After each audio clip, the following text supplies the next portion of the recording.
Abir loved to have cookies. Now, his grandmother used to prepare very delicious chocolate cookies.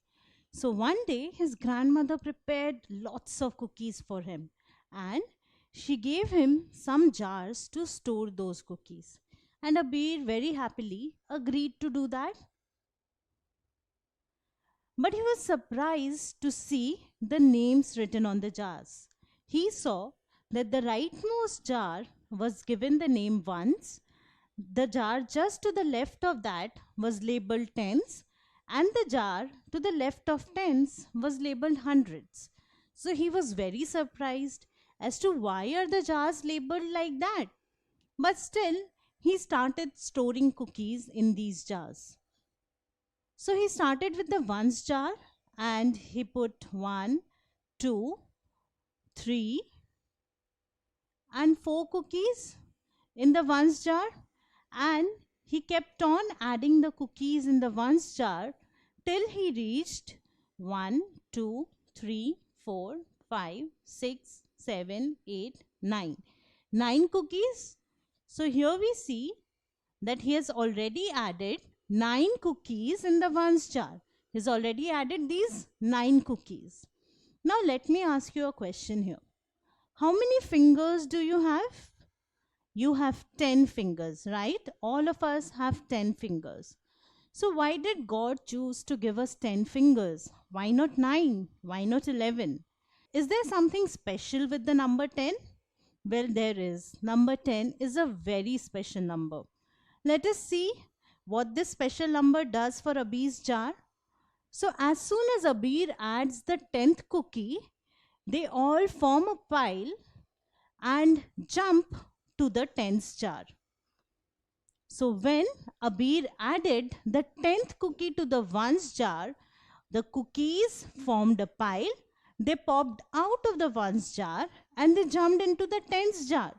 And Abir was really surprised. What we see is a pile of 10 cookies. See, 1, 2, 3, 4, 5, 6, 7, 8, 9, 10. Over here there are 10 cookies. So there is one single pile of 10 cookies, whereas the ones jar is empty. So what does this mean? This is 1 tens, and over here there are no cookies. So 0 ones. So 1 tens and 0 ones. Now what does 1 tens means? 1 tens means 10. And what does 0 ones means? 0. And we know that 10 plus 0 is 10. So there are 10 cookies. So 10 cookies can be written as 1 tens and 0 ones, which is 1, 0. So there are 1 tens in this jar and 0 ones in this jar, which stands for 10 cookies. And this is how we represent the number 10. So when we write 10, that is 1, 0, 10, the first digit, that is this 1, stands for tens place. This means 1 tens. And the second digit, which is 0, stands for ones place. So whenever we write a 2-digit number, the first digit stands for tens place, and the second digit, that is the digit to the right, stands for ones place. Let us see what happens next. Abir added a single cookie to the tens jar, but it jumped to the ones jar. So this means that the tens jar cannot have single cookies. It can have only piles of 10 cookies. It cannot have single cookies. As soon as I add a single cookie to this jar, it goes to the ones jar. And what do we have now? I have one pile of 10 cookies here and one single cookie here. So how many do I have? 10 plus 1, 11, which is what I have here. So if I write 1 in the ones place and 1 in the tens place, I get 11, which is also equal to the number of cookies I have. So this is how I group numbers, like I have grouped the cookies. So when we group numbers into tens, we can represent them like this. So we group these cookies in piles of tens. So one's jar cannot have 10 cookies. It can have maximum of 9 cookies. As soon as we add the 10th cookie, they form a pile and go to the tens jar. Now Abir once again added a single cookie to the tens jar and it jumped to the ones jar. Once again, I see there are 1 tens and 2 single cookies, which means there are 12 cookies because 10 here plus 2 here, 10 plus 2 gives us 12, which is also 1 tens and 2 ones. So 12 is nothing but 1 tens and 2 ones, which is very clearly represented by this pile of cookies and these 2 single cookies. Now Abir keeps on adding the cookies till he has 1 pile here, and over here he has 1, 2, 3, 4, 5, 6, 7, 8, 9. 9 cookies. So 1 tens and 9 ones. That means he has 19 cookies. Now he adds 1 more cookie to the ones jar. And the 10 cookies, they form a pile. They pop out of the ones jar and go to the tens jar. So once again, because we know that the ones jar cannot have more than 9 cookies, the maximum it can have is 9 cookies. As soon as we add the 10th cookie, they form a pile and jump to the tens jar. So now our tens jar has got 2 piles of cookies, and these 2 piles represent 2 tens. And there are no cookies in the ones jar, so I can write it as 0 ones. And we know 2 tens and 0 ones is nothing but 20. So 2, 0, 20. So 2, 0, 20 is 2 tens and 0 ones. That is 2 in the tens place and 0 in the ones place.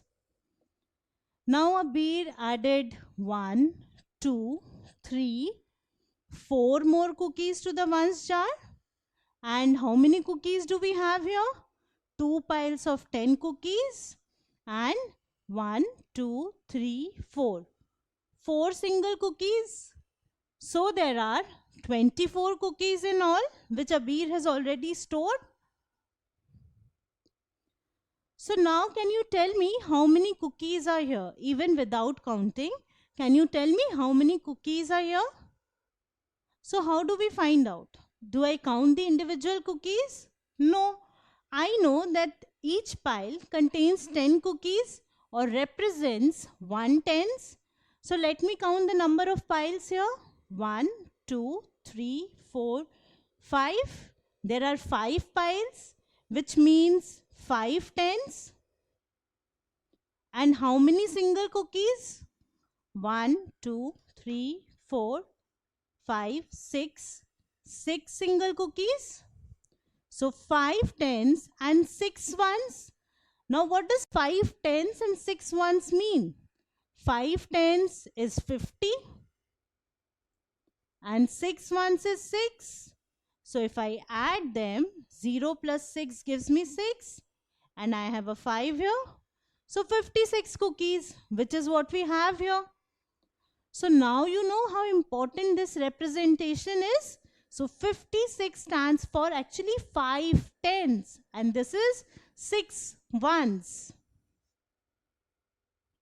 Now we need to arrange 68 cookies in these 2 jars. So how can we do that? Let us see. So I have 68. Now what does 68 means? 68 means 6 tens and 8 ones. Now 6 tens means I have to arrange 6 piles of 10 cookies. So let me bring 6 piles of 10 cookies in the tens jar. So 1, 2, 3, 4, 5, 6. So I've got 6 tens and I need 8 ones. 1, 2, 3, 4, 5, 6, 7, 8. So there are 8 single cookies and 6 piles of 10 cookies. So 6 tens and 8 ones gives me 68. So this is how I can arrange 68 cookies here. So how would you store 76 cookies in the cookie jars? Now what does 76 mean? 76 means 7 tens and 6 ones. So 7 will go in the tens place and 6 will go in the ones place. So this is how we can store 76 cookies in the cookie jars with 7 tens and 6 ones. How would you store 80 cookies in the cookie jars? So 8, 0, 80. 80 stands for 8 tens and 0 ones. So 8 will go in the tens place and 0 will go in the ones place. So this is 80. So 8, the first digit stands for tens place and the second digit, which is 0, stands for ones place. Now can you answer this question? How would you store 99 cookies in the cookie jars? Well, the first 9 is for the tens place and the second 9 is for the ones place.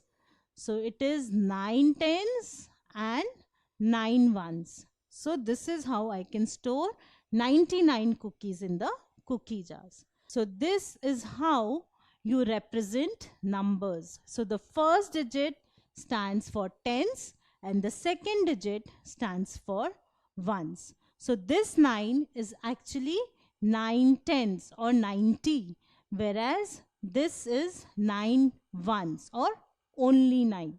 So this is how our numbers are arranged or written. They are grouped into tens so that I can represent them using the same digits.